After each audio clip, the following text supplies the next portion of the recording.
আমরা চলে এসেছি হোম টাউনে, আর এটা হচ্ছে হোম টাউনে পুজো মণ্ডপ। তোমরা সবাই জানো যে হোম টাউনে বিখ্যাত প্যান্ডেল হয়, যেহেতু এবারে হয়েছে বাঁশের প্যান্ডেল। তো তোমরা হাতের কাজ দেখে অবশ্যই কমেন্ট করে বলো যে প্যান্ডেলটা কেমন হয়েছে। আর ভিতরে ঢুকতেই আমরা দর্শন পেয়েছি আমাদের মহাদেব, যে আমরা মহাদেব ভক্ত এটা প্রমাণ হয়ে গিয়েছে বাঙালিদের কাছে। হর হর মহাদেব কমেন্টে তোমরা সবাই লেখো। মেন গেটে ঢুকতেই আমরা দেখতে পেয়েছি মহাদেব, আর এটা হচ্ছে আমাদের বাইরের লুক, পুরোটাই হচ্ছে কাঁচের দিয়ে করা। আর সামনেই আছে আমাদের মেন গেট, যেখানে মায়ের দর্শন করতে পারবো। আর তোমরা মহাদেবের এই ভিডিওটা দেখে কেউ এড়িয়ে যেও না। আর মা দুর্গার মানে মূর্তিটা, মা দুর্গা ভিডিও দেখে কেউ এড়িয়ে যেও না। আমরা যাচ্ছি এবার মায়ের কাছে, সোজা মায়ের কাছে যাব এবং মায়ের পায়ের নিচে গিয়ে আমরা দাঁড়াবো। তো তোমরা দেখতেই পাচ্ছ আমার মায়ের কাছে যাচ্ছি।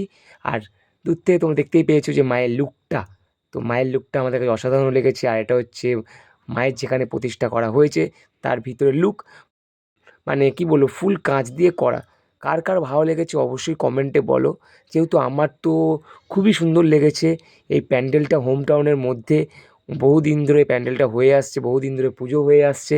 এরকম প্যান্ডেল আমি আগে কোথাও দেখিনি। যা দেখুনি ভাবছো তারা অবশ্যই আমাকে পার্সোনাল ডিএম করতে পারো, আমি তাদেরকে লোকেশান দিয়ে দেবো। আর চ্যানেলে যারা নতুন, চ্যানেলটিকে সাবস্ক্রাইব করো আর পাশে থাকা বেল আইকনটি প্রেস করে দাও। আর ভিডিওটা অনেক অনেক শেয়ার করো। আর কমেন্ট করতে কেউ যেন ভুলো না, অবশ্যই তোমরা সবাই কমেন্ট করো।